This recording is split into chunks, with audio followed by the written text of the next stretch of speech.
Morning, কেমন আছো তোমরা সবাই? আশা করছি সবাই খুব ভালো আছে, আমিও খুব ভালো আছি। আজ হচ্ছে শনিবার, আর অনেক দিন বাদে মানে সরস্বতী পুজোর 2 দিন পরে আমি আবার ব্লগ শুরু করলাম, কারণ আজকে আমি লাস্ট ব্লগ ছাড়বো সরস্বতী পুজোর দিন সন্ধ্যেবেলা একটা। তো সেই জন্য যাই হোক, আমি উঠে পড়ে মানে ঘুম থেকে উঠেছি। কালকে অনেক রাত্রে ঘুমিয়েছি, কালকে আমি প্রায় 1টার সময়, প্রায় না 1টা 10-এ আমি শুয়েছি। তার কারণ হচ্ছে আমি জানি না, ভিডিও এডিট করার সময় দেখছিলাম পুরো সাউন্ডের মানে ভয়ঙ্কর অবস্থা, কিচ্ছু বোঝা যাচ্ছে না। এর আগেও একবার এরম হয়েছিল, আমি প্রচণ্ড ভয়ে ভয়ে এডিটটা করে সেভেও বসিয়েছি। সেভ হতে অনেকক্ষণ টাইম লাগছিল, যে জানি না মানে কি হবে। এবার 1টা বাজে, তখন দেখি মাত্র 50% হয়েছে। তো মা বললো ঘুমিয়ে পড়, যা হবে সকালে দেখা যাবে, তুই কি এখন আরও 1 ঘন্টা জেগে থাকবি? তো যাই হোক, সকালে উঠে দেখলাম যে না, ভিডিওটা ঠিকঠাক আছে। আমার তখন একটুখানি হলো। যাই হোক, ঘুম থেকে উঠে পড়েছি, স্নানও হয়ে গেছে, ঠাকুরকে ধূপও দেখানো গেছে। আজকে আর চুল ভেজাইনি, কালকে তো আমি শ্যাম্পু করবোই। মা এখানে মানে ওয়েট করছে যে আমি কথাটা শেষ করবো, আর মা ঠাকুরের গানটা আবার চালাবে। যাই হোক, আর বেশি বকবক না করে আজকের দিনটাকে শুরু করি। আজকের দিনটা হলে আবার একদিন ছুটি পাবো, তো সেটাই খুব আনন্দ। শনিবারে আসার এটাই আনন্দ। তো চলো আর বকবক না করে আজকে দিনটাকে শুরু করে। আশা করছি সবার ব্লগটা ভালো লাগবে, সবার দিনটা খুব ভালো যাবে, আমারও দিনটা খুব ভালো যাবে, ফিঙ্গার ক্রস। চলো আজকে দিনটাকে শুরু করি।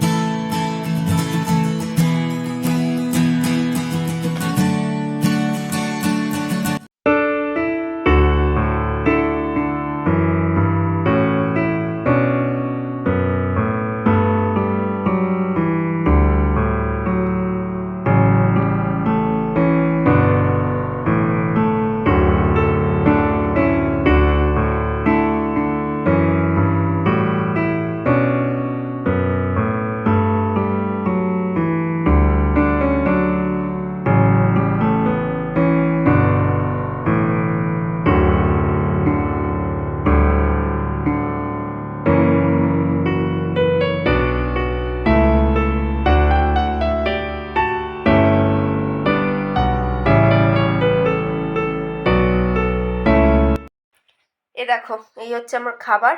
ভাত, আলু সেদ্ধ, মানে আলু ভাতে, আর সবজি ডাল, আর একটুখানি সামনে যেহেতু গরম ভাত সেজন্য নিয়ে নিয়েছি একটুখানি ঘি। আর তোমাদের দেখাই যে টিফিন কি আছে। টিফিনে আছে হচ্ছে দেখো মুড়ি, এ বাবা পড়ে গেল, মুড়ি, আর এদিকে ছানা ছানা ছানা আছে বলে মুড়ি আছে। তো চলো এবার খেয়ে নিই।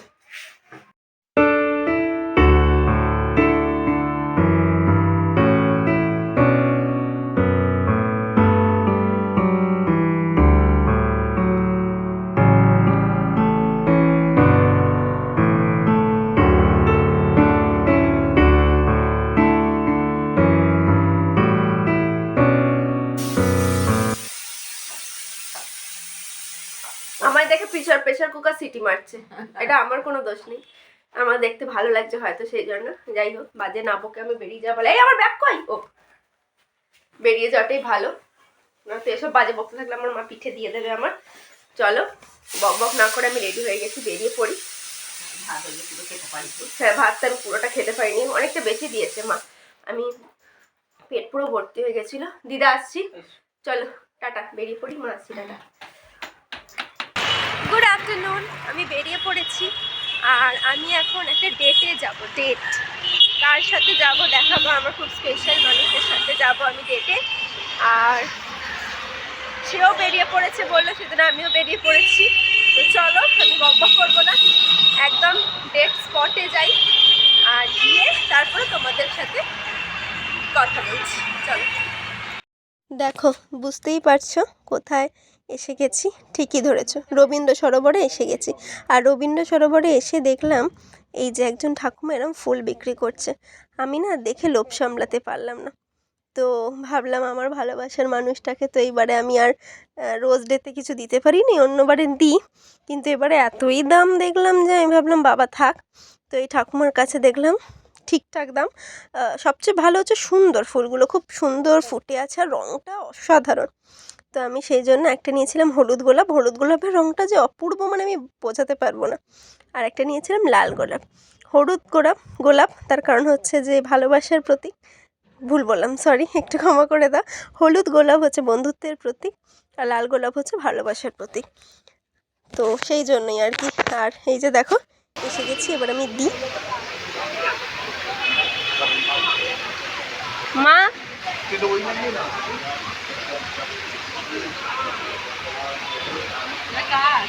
তোমার জন্য, তোমার জন্য যাই না, রাস্তায় পুলিশ দাঁড়িয়ে গেছে। Belated happy Valentine's day.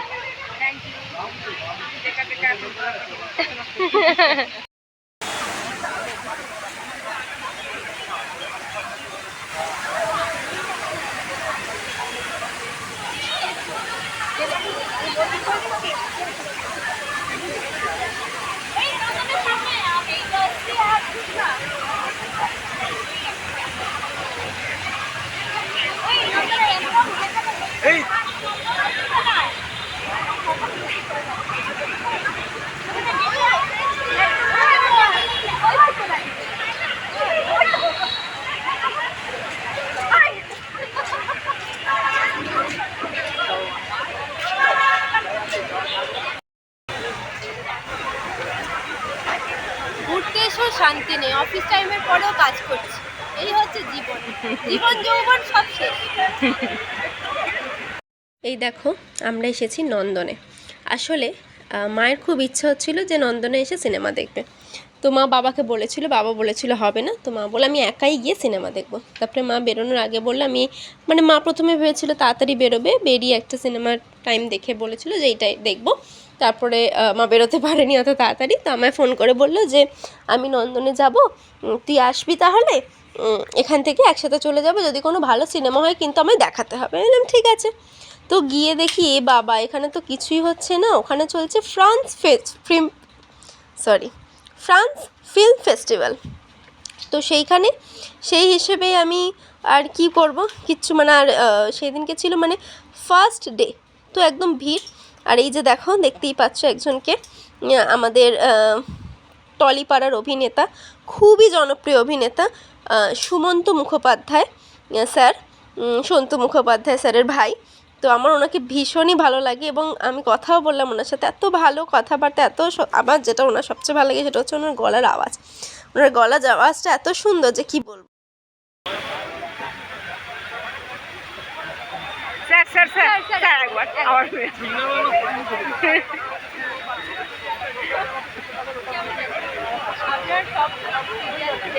নতুনটাও দেখছি, নতুন যেটা করছেন ওটাও দেখছি, কথা ভালো লাগছে কিন্তু।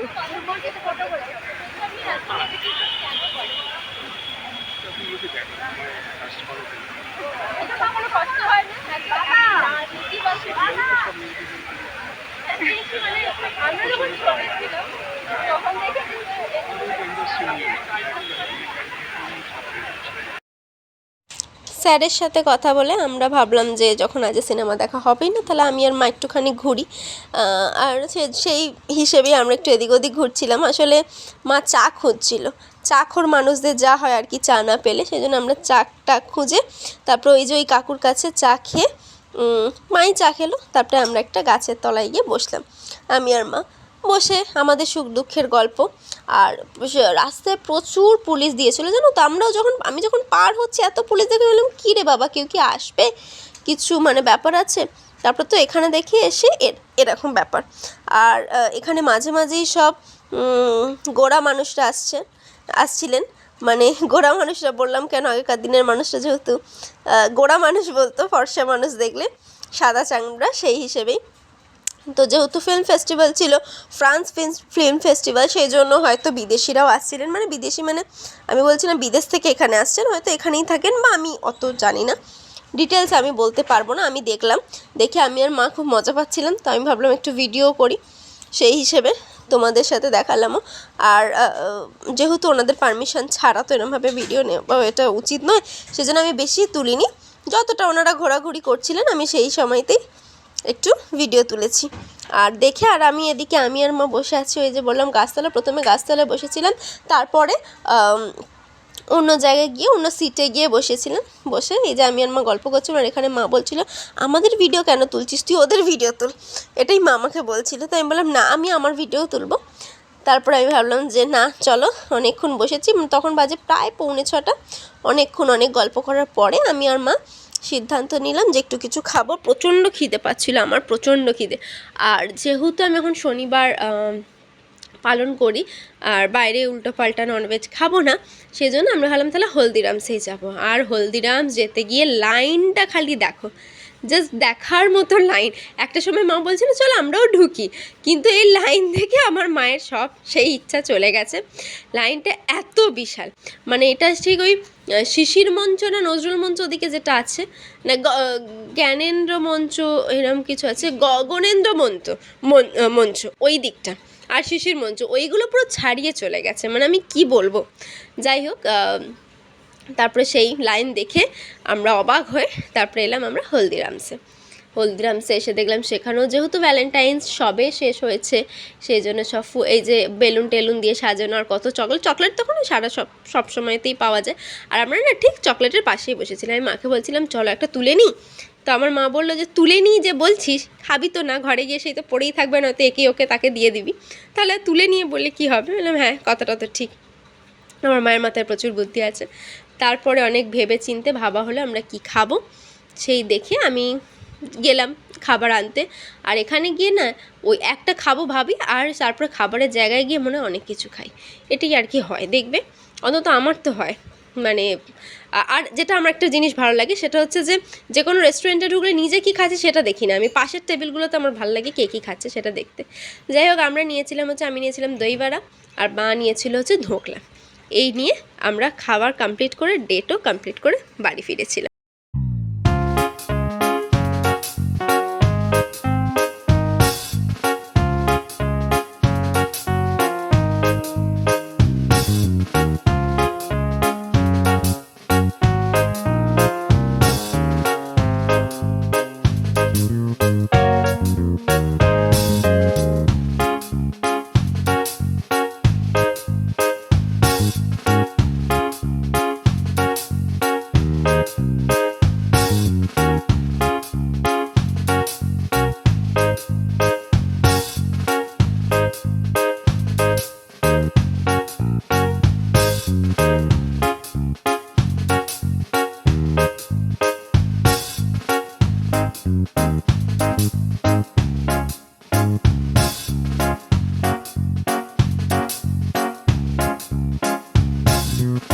আমরা ঘরে এসে গেছি, কেমন লাগলো তোমরা বলো আমাদের ডেট।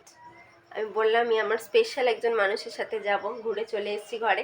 আর ঘরে এসে দেখি পাড়ায় প্রচণ্ড জোরে মাইক বাজছে, প্রচণ্ড জোরে, মানে বুঝতেই পারছি না কোথাও কিছু ক্লু পাচ্ছি না, কোথাও মাইক বাজছে। এখন আমরা ক্লু পাইনি যে কোথায়, কারণ কোথাও বক্স দেখতেই পাইনি রাস্তায়। এখন আপাতত ওটা বন্ধ হয়েছে বলে আমি ব্লগটাকে শুরু করলাম। ঘরে এসে আমাদের হাত পা ধোয়া গেছে, মা বাবা 2 কাপ চা খাওয়া হয়ে গেছে, তারপরে আমি ব্লগ শুরু করেছি। এমনকি আমার দিদা বেগুন ভাজাও চলে গেছে আমার জন্য, মানে বসে থাকতে যে কখন ওটা হবে শেষ আর হয়নি। আমি শুয়ে পড়ে একটুখানি ঘুমিয়েও পড়েছিলাম। সব কিছু করে এবার আমি অন হচ্ছি। এবার আমি দেখাই তোমাদের যে ডেট থেকে ফিরে এসে আমার মায়ের কেমন লাগলো, রিয়াকশানটা একটু দেখি। আর দেখাই তোমাদের যে কি কিনেছি সেগুলো। এই যে বসে আছেন। আর বলে রাখি যে মাইক কিন্তু আবার চালু হয়েছে, যদি ফটাস করে আবার জোরে চালু হয় আমি বন্ধ করে দেবো ব্লগ। নাও বলো তোমার কি বক্তব্য। দারুণ, খুব সুন্দর। একটু জোরে বলো। প্রথম ভ্যালেন্টাইন্স এ গোলাপ পেলাম। এ বাবা মা, তুমি কি বাজে কথা। তুই দিয়েছিস, বাবা দেয়নি। আমি তো প্রত্যেক বছরই দিই, বলো তুমি বলছো লোকে ভাববে মনে এই বছরই দিচ্ছি, লোক দেখানো। এই যে সাজিয়ে গুছিয়ে সুন্দর করে, হ্যাঁ, অন্য বড় একটা একটা করে গোলা বানা হয়, কি যেন বলে, জিপসি। জিপসি লাগিয়ে এই একটা। আর সবথেকে পছন্দ হচ্ছে এইটা, খুব ভালো লাগে। নিউ মার্কেটে যখন দেখতাম, কিন্তু কোনোদিনও কিনিনি। যাই হোক, কালকে গিফটটা পেয়ে গেছি। তার মানে ভাবো তুমি যে মনটা খারাপ করছিলে যে বাবার ভ্যালেন্টাইন্স গিফট হলো আমার, তোমার হলো না, তুমি কিন্তু একসাথে অনেক কিছু পেয়ে গেছো। না, ওরকম মন খারাপ করেনি। বাবাকে দিয়েছিস আমি মন খারাপ করছি না, মায়ের মন খারাপ মানে মা আমাকে বলছে যে ও তাহলে আমার আছে লাইট জ্বালা বল, নিউ মার্কেট থেকে এটা কেনা, ওইগুলো সব হয় না, লাইট জ্বালা বলগুলো সেই লম্বা লম্বা কাঠির মধ্যে, দেখতে ভালো লাগে। কি করবো জানি না, এনে কোথায় রাখবো তারও ঠিক নেই, কিন্তু দেখতে ওরা আমার একটা কেনার ইচ্ছে যে তুমি কিনে দেবে। হ্যাঁ, তাই জন্য এটাও বেশ কি সুন্দর ভ্যালেন্টাইন্স গিফট। আর এই যে বাবার হচ্ছে হ্যাঁ মানে এটা কেন দেখাচ্ছি, তার কারণ হচ্ছে এটা ভেবো না যে মাকেই খালি আমি গিফট দিই, এটা হচ্ছে ওনার খুব দরকারি জিনিস এটা ছিল। আর ভ্যালেন্টাইন্স ডেতে একমাত্র যদি গিফট কেউ পায় সেটা বাবাই পেয়েছে, আর কেউ পায়নি, মাই আজকে পেয়েছে সমস্ত কিছু। আর একটা ভালো গিফট পেয়েছি, ভালো গিফট হচ্ছে এটাও সুন্দর গিফট, খুবই ভালো গিফট। এগুলো তো কোনো মূল্য হয় না, এগুলো হচ্ছে আনমোল। বাবা বলছে আনমোল। আর এই জুডিওয়ে গেছিলাম, জুডিওয়ে গিয়ে আমার বেশ এটা ভালো লেগেছে, বেশ এমনি এই চুড়িদার এই কুর্তি আমার পছন্দ হয়েছে, দেখে বেশ ভালো লাগলো। আমি বললাম তাহলে ও বললো নিয়ে নাও, তোমার যখন পছন্দ হয়েছে। আমি বুঝতে পারছিলাম না কি দেবো মাকে, তো মায়ের ওটা পছন্দ হয়েছে, তাহলে এটাই নিই। কাপড়টাও সুন্দর, এই যে দেখো কাপড়টা ভালো, কাপড়টা বেশ এই যে জুডিওর, যাই হোক ভালোই লাগলো। গিফট পেতে কান্না ভালো লাগে, সবাইকারই ভালো লাগে না, আমার মেয়ে দেয় প্রত্যেক বছরই কিছু না কিছু, সে একটা লজেন্স হলেও না মা, তোমার মনে আছে সে আগে আমি 10 টাকা নিয়ে গিয়ে 2টো চিপস কিনতাম, সেটাই তো বলছি, কিনে এনে আমি খেয়ে নিতাম, মাকে একটা দিতাম, বাবাকে একটা দিতাম, তারপর আমি ওটা নিয়ে খেয়ে নিতাম। কিন্তু হাতে দিত, যাই হোক সেটাই, তাই বা কে হয় এ হয়, ভালোই লাগলো, খারাপ লাগলো না। তুমি যে বললে অনেক কিছু তোমার বলার আছে, কি কি বলার আছে তুমি বলে দাও। না আর আর কিছু? কিছু মনে পড়ছে না, তখন গান ফান শুনে মন থেকে সব কথা বেরিয়ে আপাতত আমার মা এখন এতক্ষণ নৃত্য করছিল, এত মায়ের পছন্দের গান হচ্ছিল যে মা একটু বেশি এদিকে ওটা ভিডিও তুললে ভালো হতো, কিন্তু আমি দেয়নি। উচিত নয় বলে এই যে আমি হ্যাঁ সেই যে ফোন। Good morning. কাল রাত্রে আর আমি ব্লগ শেষ করতে পারিনি, তোমাদের বললাম না এখানে মাইক বাজে আওয়াজ হচ্ছে, তো সেই জন্যই আর আমি শেষ করতে পারিনি, আওয়াজ হচ্ছিল সেই জন্য আমি আর কথা টথা বলতে পারিনি, তাই আমি আর ব্লগটা করিনি। যাই হোক, কাল কেটে গেছে, শনিবার শেষ হয়ে গেছে, রবিবার এসে গেছে, এবার রবিবার ঝড়ের গতিতে কেটে আবার সোমবার চলে আসবে, এটাই হচ্ছে কথা।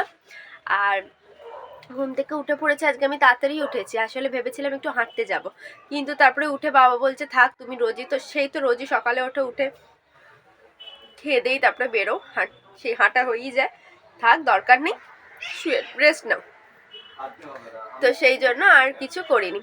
যাই হোক চলো আমি আর বক বক না করে ভিডিওটাকে শেষ করি, কারণ একটা ব্লগ শেষ হবে, আবার আজকে আমি ব্লগ শুরু করব, তো চলো আর বক বক না করে যে দিনটাকে শুরু করি, ব্লগটাকে শেষ করি।